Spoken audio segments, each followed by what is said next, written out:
Геополитичките конфликти ги менуваат правилата на игра во бизнес светот, создаваат се понепредвидливо деловно обкружување. Се отвора прашањето како овие промени влијаат врз бизнес моделите на компаниите и каде се чувствуваат најголемите трансформации. Како да се адаптираат бизнисите на предизвиците што ги носат конфликтите, како и прекините во синџири на снабдување, инфлација и енергетска криза. Ова се дел од прашањата што ги отвораме во овој спотлайт.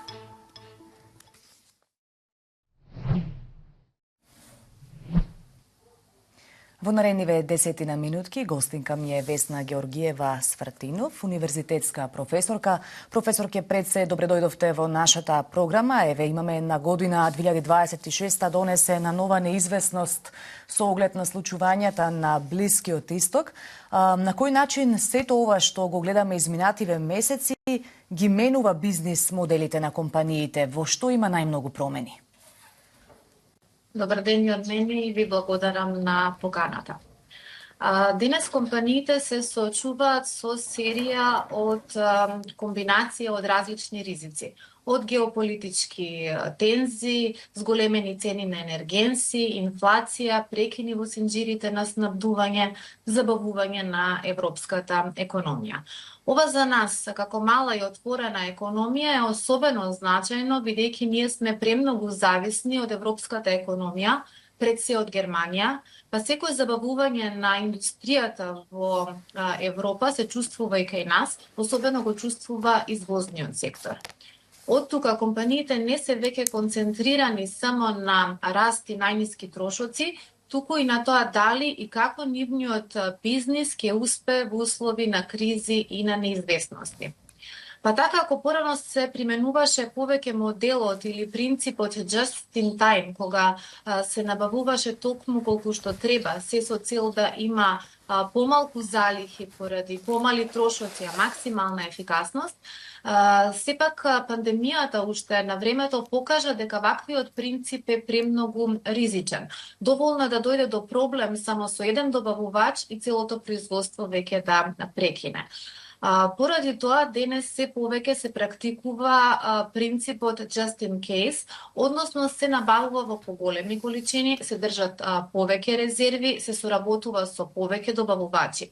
Ова секако дека е поскапо, меѓутоа нуди поголема сигурност во услови на кризи и во услови на прекини во синџирите на снабдување. Значи, фокусот постепено се помера од најефтино кон најсигурно. Ги споменавте и тие синџири на снабдување, што и тоа како беа предизвик изминатиот период. Сега како компаниите, начнавте дел од моето следно прашање, како компаниите да се адаптираат на дел од овие промени, како неизвестност во снабдување, меѓутоа и ризици од раст на цени, недостиг од енергенси или раст на цените на енергентите и така натака. Има ли некој рецепт, би рекла, или како тука да се адаптира со еден кризен менеджмент? Па јас би рекла дека денес компаниите повеќе не може да работат по оние стари правила од претходно, бидејќи поради ова голема неизвестност и постојана неизвестност, потребно е постојано да се адаптираат на новите услови. Инфлацијата и енергетските кризи создадоа и како голем притисок и товар врз македонските компании. Како тоа тие го решаваат? Најчесто на три начини. Едни од нив ги префрлаат по високите трошоци врз продажните цени. Меѓутоа секогаш не е возможно, бидејќи купувачите не можат постојано да прифаќаат постојан раст на цените. Некои компании пак работат со тоа што повеќе ги контролираат трошоците, штедат на енергија, автоматизација на процесите, подобра организација на работењето. Додека пак оние компании кои што се во можност инвестираат во сопствени извори на енергија, како фотоволтаици, се со цел да бидат по-сигурни од можни идни ценовни шокови. Обично помалите компании повисоките трошоци ги префрлаат врз повисоките продажни цени, додека пак оние кои што имаат можност да инвестираат во сопствена технологија, се со цел да обезбедат едно подолгорочно решение. Како и да е, во вакви услови флексибилноста и отпорноста се клучни за опстанок и за раст во ваков период на неизвестност, меѓутоа и во годините кои што ќе следат, а нели не е известно што ќе се случува понатаму. Значи ли ова дека практично едни вакви кризи на некој начин ги поттурнуваат компаниите кон побрза транзиција и од дигитализација аспект, меѓутоа и од енергетска независност, зелена трансформација и така натака? Така. Традиционално македонските компании има претходно малку поконзервативен пристап.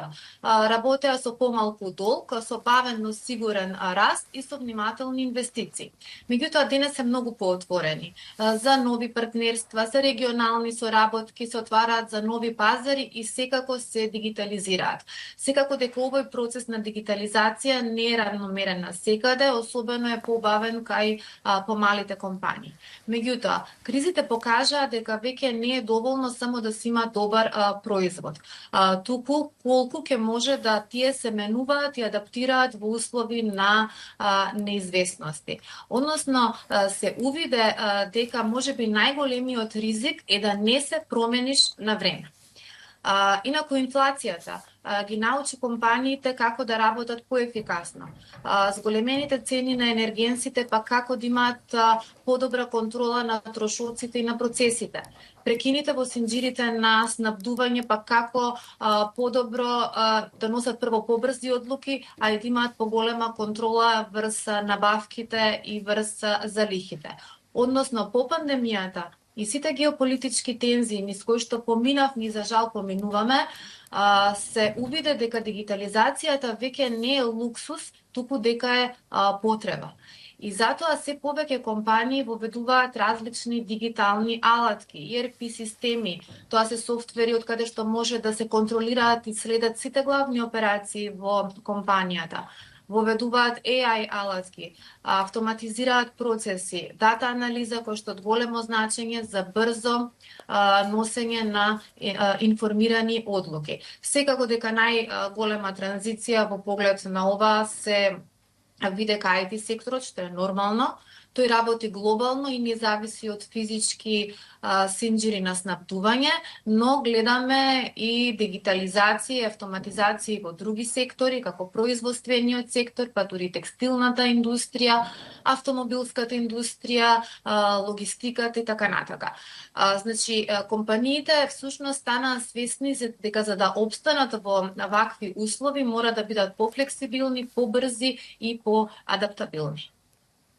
Може ли да се каже дека тогаш и оваа криза може да отвори некои нови перспективи или шанси, можности за стопанството и во која смисла би можело тоа да го искористат компаниите? Секако дека главно од кризите е неизвестноста и ризикот. Меѓутоа се отвараат и некои нови можности. Еве јас би споменала и тоа дека европските компании повеќе бараат партнери кои што се регионално блиску. И тој како е шанса за нашите компании паметно да го искористат преку неаршорингот и регионализацијата. Понатаму, последните години се уведе дека е премногу ризично да компаниите бидат едноставно насочени или концентрирани, подобро кажано, на еден пазар, на еден добавувач, на еден голем клиент. Затоа сега оваа криза може би отвара можности за поголема диверсификација, со цел да се намали ризикот, диверсификација како во поглед на пазари, така и во поглед на добавувачи, во поглед на клиенти, но и да не се зависи само од еден извор на приходи. Исто така, компаниите увидоа дека не може до недоглед да конкурираат само со ниски цени и ефтина работна сила.